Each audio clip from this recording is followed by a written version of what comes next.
സദസ്സിലുമുള്ള പ്രിയ വ്യക്തിത്വങ്ങളെ, നാടകം എന്ന കലയെ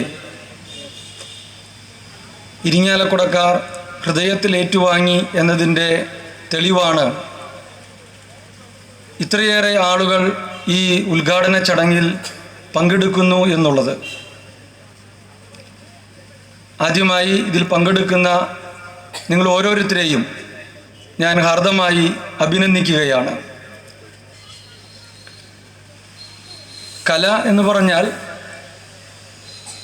അത് ജീവിത പരിവർത്തനത്തിനുള്ള ഏറ്റവും ശക്തമായിട്ടുള്ള ഒരു ആയുധമായിട്ടാണ് നാം എല്ലാവരും കണക്കാക്കുന്നത്.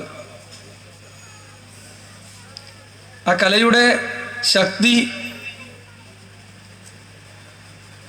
എത്ര കണ്ട് ഉയർന്നതാണ് എന്ന് വെളിവാക്കുന്ന ഒരു വസ്തുത ഞങ്ങൾ നിങ്ങളുടെ മുമ്പാകെ അവതരിപ്പിക്കാൻ ആഗ്രഹിക്കുകയാണ്.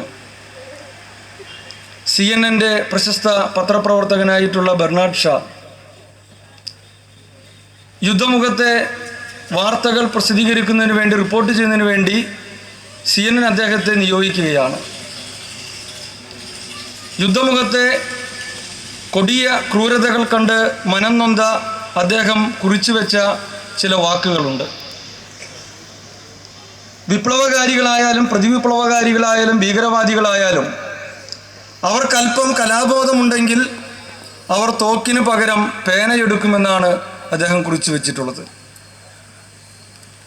മനുഷ്യ മനസ്സിനെ വിമലീകരിക്കുന്നതിനുള്ള കലയുടെ കഴിവിൻ്റെ ഏറ്റവും പ്രധാനപ്പെട്ടൊരു വെളിപ്പെടുത്തലാണ് അദ്ദേഹം ഇവിടെ നടത്തിയിട്ടുള്ളത്.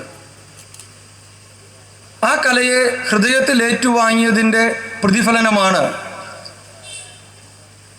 ഇരിങ്ങാലക്കുടയിലെ സമൂഹത്തിൽ കാണുന്ന കക്ഷി രാഷ്ട്രീയ ജാതി മതത്തിനതീതമായിട്ടുള്ള സഹവർത്തിത്വവും സമാധാന അന്തരീക്ഷവും. നാടകത്തെ സംബന്ധിച്ച് ആധികാരികമായി പൊന്നമ്മ ടീച്ചർ അനുഭവങ്ങളിലൂടെ ചില കാര്യങ്ങൾ ഇവിടെ വിശദീകരിക്കുകയുണ്ടായി. മലയാള ഭാഷയിലും ഈ മേഖലയിലും ഗവേഷണം നടത്തിയിട്ടുള്ള ജോർജ് മാഷ് വളരെ സവിസ്തരമായി എനിക്ക് ശേഷം ഇവിടെ പ്രസംഗിക്കുന്നുണ്ട്.